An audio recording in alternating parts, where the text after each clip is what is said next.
అందరికీ వందనములు. దేవుని నామమున స్తోత్రములు. ఆత్మీయ కుటుంబ సభ్యులందరికీ నా ప్రేమ వందనములు. నేటి మన ధ్యానాంశము, నా కృప నిన్ను విడిచిపోదు. నేటి మన ధ్యానాంశము, నా కృప నిన్ను విడిచిపోదు. యెషయా గ్రంథము 54వ అధ్యాయం 10వ వచనం చదువుకున్నానండి. పర్వతములు తొలగిపోయిన, మెట్టలు తత్తరిల్లినను, నా కృప విడిచిపోదు. సమాధాన విషయమైన నిబంధన తొలగిపోదు అని నీ యందు జాలిపడి యెహోవా సెలవిచ్చుచున్నాడు. ఎవరు సెలవిస్తున్నాడు? మన యందు జాలిపడి యెహోవా తండ్రి సెలవిస్తున్నాడు. ఏమని సెలవిస్తున్నాడు? నా కృప నిన్ను విడిచిపోదు. మెట్టలు తత్తరిల్లినను,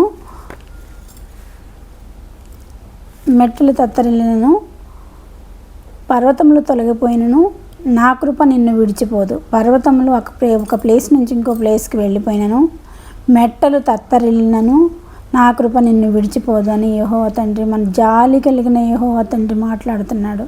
ఆయనకి మన ఎడల ఎంత జాలి నుండి, అంత జాలి కలిగిన మన ప్రభువు ఎలాగ మాట్లాడుతున్నాడు అంటున్నాడు కదా. స్త్రీ తన గర్భమున పుట్టిన బిడ్డను కరుణింపకుండానా లేదా మరచునా? స్త్రీ తన గర్భమున పుట్టిన బిడ్డను కరుణించకుండా మరచునా? వారైనా మరచునేమో కానీ నేను నిన్ను మరువను అంటున్నాడు యేసయ్య. తల్లి కన్న బిడ్డను మర్చిపోవడం అనేది కష్టమండి. ఈ లోకంలో, ఈ ప్రపంచంలో ప్రేమలన్నిటికన్నా విలువైన ప్రేమ తల్లి ప్రేమ. తల్లి తన కన్న బిడ్డను మర్చిపోవటం అనేది అసహజం. కానీ దేవుడు ఏమంటున్నాడంటే, వారైనా మర్చిపోతారేమో కానీ నేను నిన్ను మర్చిపోను అని అంటున్నారు. మీరు చూడుము, నా అరచేతుల మీద నిన్ను చెక్కి ఉన్నాను, మరువను నేను. చూడుము, నా అరచేతుల మీద నిన్ను చెక్కి ఉన్నాను, అరచేతుల మీద నేను నిన్ను చెక్కి ఉన్నానని యేసయ్య మాట్లాడుతున్నాడు. మనల్ని ఎక్కడ చెక్కున్నాడంట? తన అరచేతిలో చెక్కున్నాడు. మన వాళ్ళు కొంతమంది టాటూలు వేసుకుంటారు కదండి శరీరం మీద. అది ఎంత భయంకరమైన నొప్పే కదా. మరి యేసయ్య మనల్ని ఆయన అరచేతిలో చెక్కున్నాడంట. ఆయనకి ఎంత ప్రేమ లేకపోతే అరచేతిలో చెక్కున్నాడండి మన మీద. ఎంత జాలి కలిగిన దేవుడండి యేసయ్య. నీ యందు జాలిపడి యెహోవా సెలవిచ్చున్నాడు. సమాధాన విషయమైన నిబంధన తొలగిపోదు, నీ యందు జాలి కలిగిన యేసయ్య సెలవిస్తున్నాడు అని మాట్లాడుతున్నారు. అందుకే దేవుడు మర్చిపోలేక మనల్ని, భూలోకంలో పాపంగా జీవిస్తున్న మనల్ని ఆయన మర్చిపోలేక తన కుమారుడైన యేసు ప్రభుని లోకానికి పంపారు. ఆయన ఎంతగా ప్రేమించారో ఇదే అర్థమవుతుంది. తన ఒక్కగానొక్క కుమారుడైన యేసయ్యని లోకంలోకి పంపించి మనందరి పాపాలు ఆయన మీద మోపి ఆయన సిలువ మ్రానుపై ఎక్కించాడంటే ఆయనకి ఎంత ప్రేమ ఉన్నదో యెహోవాకి. ఆయన అరచేతుల్లో మనల్ని చెక్కుకున్నాడు కాబట్టి తన ప్రియమైన కుమారుడిని భూలోకంలోకి పంపించి మనల్ని అందరినీ రక్షించడానికి పంపించి ఉన్నాడు. మనం ఒకప్పుడు దూరస్థులమైన మనకు సమీపస్థులైన వారికి సమాధాన సువార్తను ప్రకటించెను. ఆయన ద్వారానే మనము ఉభయులము ఒక్క ఆత్మ యందు తన తండ్రిని సన్నిధికి చేరగలిగి ఉన్నాము. ఆయన ద్వారానే మనం తండ్రి యొక్క సన్నిధికి చేరగలుగుతాము.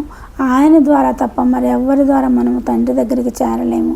ఎవరైనా యేసు ప్రభుని తండ్రి ఈ లోకంలోకి ఎందుకు పంపించాడు? మనల్ని భయంకరంగా ప్రేమించారు కాబట్టి మనల్ని మర్చిపోలేక మనకు సమాధానం కల్పించడానికి ఆయన్ని లోకానికి పంపించాడు.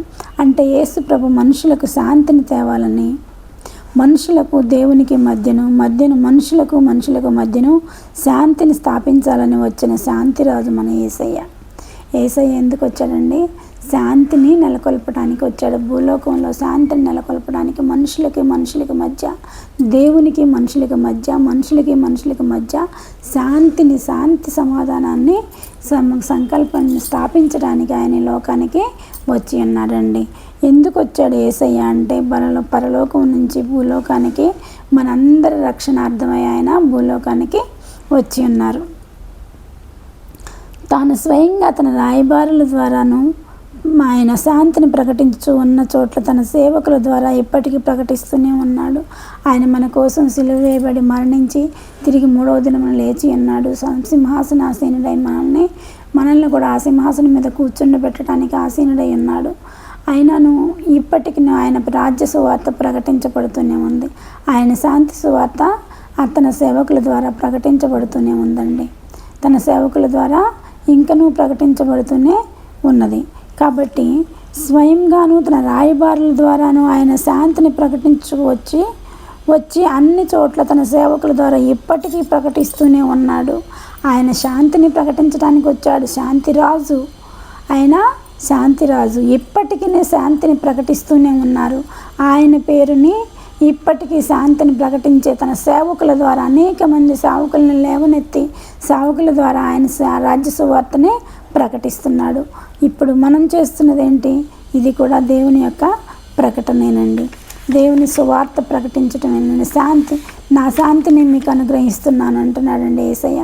నా శాంతి మీకు అనుగ్రహించి వెళ్ళుచున్నానని ఆయన వెళ్ళేటప్పుడు శిష్యులకు చెప్పి వెళ్ళారండి. భూలోకి ఉన్న ప్రజలందరికీ శాంతికరమైన రాజు, శాంతిరాజు. ఈ శాంతిరాజు ఏమని చెప్పాడంటే, మీకు శాంతిని అనుగ్రహించి వెళ్ళుచున్నాను, నా శాంతిని మీకు అనుగ్రహిస్తున్నాను అన్నాడు. ఆయన శాంతమూర్తి. ఆ శాంతిని మనకి అనుగ్రహించారు. ఆయన శాంతి లేకుండా ఈ లోకంలో మనము జీవించలేము. కాబట్టి శాంతిరాజు ఎందుకు వచ్చారు? మనందరికీ శాంతిని ప్రకటిస్తానికి వచ్చాడు. ఇప్పటికీ ప్రకటన జరుగుతూనే ఉంది. ఆయన రాజ్య సువార్త ప్రకటన, శాంతి సువార్త ప్రకటన ఆయన సేవకుల ద్వారా దేవుడు ప్రకటింపజేస్తూనే ఉన్నాడండి. ఇంకను వినని వాళ్ళు ఎవరైనా ఉన్నట్లయితే ఆ రాజ్య సువార్తను విని రక్షణ పొందాలని దేవుని యొక్క చిత్తమై ఉన్నది. కాబట్టి ఇంకను ఆయన సేవకులను లేవనెత్తి సేవకుల ద్వారా ఆయన రాజ్య సువార్తనే, శాంతి సువార్తనే ప్రకటిస్తూనే ఉన్నాడు. ఆయన మనల్ని ఎక్కడ చెక్కున్నారంట? అరచేతులలో చెక్కుకున్నారంట. మనల్ని తన అరచేతులలో చెక్కుకున్నాడు. చూడుము, నా అరచేతుల్లో నుండి చెక్కుని అన్నాడు. తల్లి అయిన మరచునేమో నేను నిన్ను మరువను, తల్లి అయిన మరచునేమో నేను నిన్ను మరువను, చూడుము నా అరచేతులలో నిన్ను చెక్కియున్నాను, చూడుము నా అరచేతులలో నిన్ను చెక్కియున్నాను, నీ పాదము తొట్రిల్లనీయను నేను, నిన్ను కాపాడువాడు కునుకడు నిదురపోడు అని చెప్పి వాగ్దానం చేసిన యేసయ్య తల్లిలా లాలించును, తండ్రిలా ప్రేమించును, ముదిమి వచ్చు వరకు ఎత్తుకొని ముద్దాడును, చంకబెట్టుకొని కాపాడును యేసయ్య తల్లిలా లాలించును, తండ్రిలా ప్రేమించును. ఈయన మనల్ని తల్లిలా లాలిస్తారు, తండ్రిలా ప్రేమిస్తాడు. తల్లి అయినా మరచునేమో కానీ నేను నిన్ను మరువను అని మాట్లాడుతున్నాడు యేసయ్య. కాబట్టి నన్ను మరువని యేసయ్యని మనం అందరము రక్షకుడిగా ఎన్నుకొని ఆయన నీతి రాజ్యంలో, ఆయన శాంతి రాజ్యంలో స్థాపకులుగా ఉండాలని కోరుకుంటూ ఈ చిన్న వాక్యాన్ని ముగిస్తున్నాను. చిన్న ప్రార్థన చేసుకుందామండి. సర్వశక్తి మిక్కిలి కృపగలిగిన ఘనమైన యేసు రాజా, మీ పాదములకు స్తుతులు స్తోత్రములు